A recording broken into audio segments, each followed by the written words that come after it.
Hey guys, sorry for posting this so late. I'm a procrastinator, so even though I said I'm gonna do this video at the specific 1:45 p.m., I end up doing something completely different. Right now, I just baked chocolate chip chocolate brownies. Anyway, sorry for the inconvenience. I hope you guys enjoyed the video.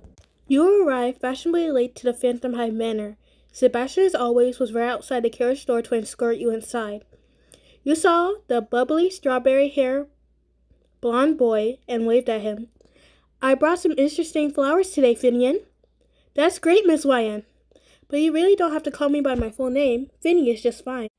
You giggle. Of course. It's mostly out of habit, and I'm guessing you call me Miss is also out of habit. Your chatter was cut short by Sebastian. Excuse me, but the young master is waiting for you. Oh, yes, sorry. You waved at Finny before skipping up the stairs. You had been here so many times, you didn't have trouble at all finding Ciel's study. The large mahogany doors came to view, and he gently knocked twice. You heard Ciel's voice muffledly come in, and you walked inside, closing the door behind you gently. Hello, Ciel. Hello, Wyan. Ciel basically grounded his name into your head, always scolding you whenever you addressed him formally. I brought some of my best flowers today. They're new shipments. You carefully set down the basket and took out a few potted flowers, all different colors and combinations. I crossbred this one myself. You handled the last flower with care. It was a mix between many flowers. It was mostly by accident, but you loved the flower enough to spend months trying to figure out how you made it. And when you succeeded, it was the most popular flower you ever sold. Ciel looked at the flower. It looked something in between a snapdragon and lilies. It's very particular. He touched the petals, and they felt like silk. Ah, yes, but it certainly is beautiful, though, isn't it? You admired the plant. Ciel only nodded in agreement, watching you absent-mindedly. You looked at him with a broad grin. So what do you think? You gestured to all the flowers. Ciel looked at them carefully before picking the flower that you named after yourself and a sapphire flower. I'll take these two. I'm not so sure about that. You looked at the two flowers. And why not? Well, my YN flowers don't exactly do well in the presence of sapphire flowers, so they have to be raised in different areas of the garden, but they do fine with all the other flowers. Ciel raised an eyebrow and looked at the flowers. The stranger reminded him of himself and you. He was bright and he was dark. It was the kind that upset him, knowing these two flowers would never belong with each other. I'll buy them anyways. You nodded and finished some packets from your dress pocket. The flowers are on the house. You accidentally overpaid the last time you bought a shipment. You gently placed 4 packets on the table. No, I'll pay. I insist. No, it's fine, Ciel. How did you have so much power over his name? Well, for this, I insist you stay for dinner. Well, dinner with Ciel couldn't hurt. You gave him a curt nod. All right, Ciel. Sebastian? Yes, my lord? You jumped when you heard the voice behind you. Was he there the whole entire time? I'm sorry, Miss Wyan. You held your chest. It's perfectly fine, Sebastian. Ciel hated how you said his name in a gentle tone. Sebastian, go prepare dinner. Sebastian bowed and complied with his master's order. I'm sorry for Sebastian. It's all right, Ciel. Now, what would you like to do until dinner? I think you already know the answer to that. Time skip. You set down the piece gently, only a few moves away from a checkmate, no doubt about it. You've gotten better. He moved the piece, but not good enough. One move from a checkmate. I thought I lost longer this time. Ciel chuckled. He chuckled, you thought to yourself. You gasped and stood up. Do it again. His stoic face returned. Do what? A grin spread across her face. Laugh. I wasn't laughing. He leaned closer, challenging him. He leaned in and stood his ground.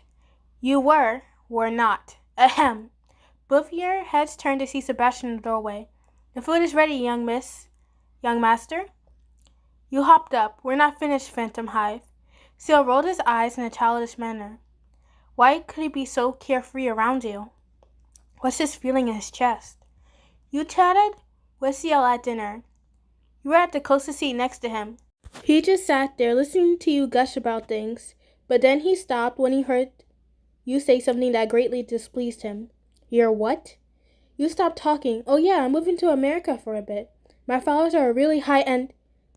You're not moving, he hissed. He slammed his fist down on the table. The silverware clinked, and the room became engulfed in silence. He raised an eyebrow. It's great business, Ciel, but it's in America. Yeah, and? You are not moving that far away. He stood up and stared down at you. It was definitely intimidating. You shrunk down further into the plush chair. Ciel? He stopped and gave you one last look before he huffed. Fine, but you're staying here for the night. You agreed, not wanting to upset the Earl any further. Sebastian already prepared a room for you, which seemed odd, but you guessed that he just had a prepared room just in case. The last you saw of the Phantom Hive is when he stormed out of dinner. You felt a guilty weight on your chest. Ciel had become a friend of yours over the many years you guys worked together, but you can never see him that upset. You exited your room and padded down the halls until you found a familiar door. It was slightly ajar. You peeked inside and you saw Ciel sitting where he was earlier. The chessboard was still on the table. Not a piece had been moved. I know you're there. He ventured farther into the room. I'm sorry. How about a deal, YN? You looked at him with an odd expression. Depends on what kind of deal it is. We finished our game of chess. If I win, you stay here with me. If I lose, you move to America. It wasn't really your choice in the first place, but I'll humor you. You sat down and immediately realized your mistake. You had forgotten you was one move away from a checkmate. You looked up at Ciel's eyeing and caught a dangerous emotion flash within his sapphire eye.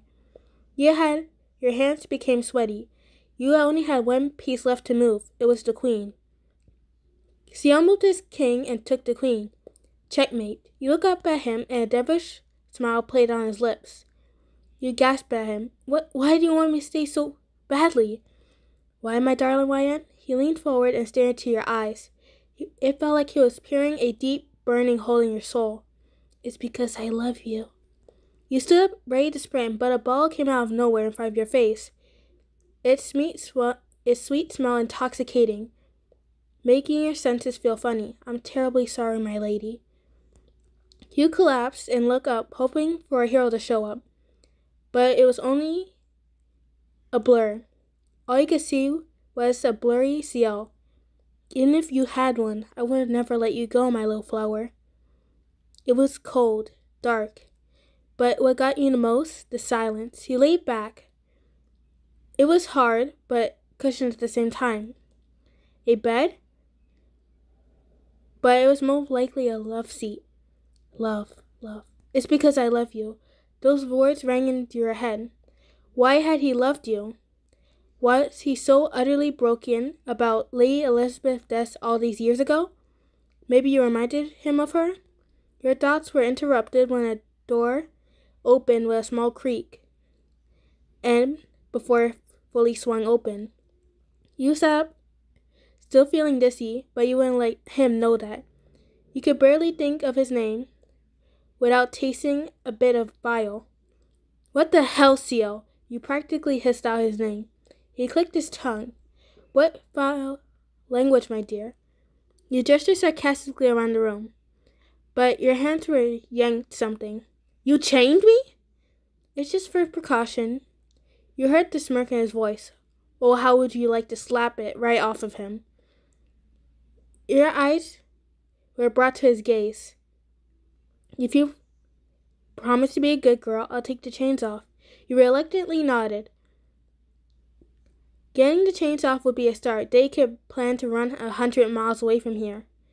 Your smirk returned and produced a key. The cuff fell off your wrist, and you rubbed your reddened wrist. Now you'll obey me, or you'll be punished. If you run, you won't get far. Sebastian won't hesitate to capture you. Was everyone in on this?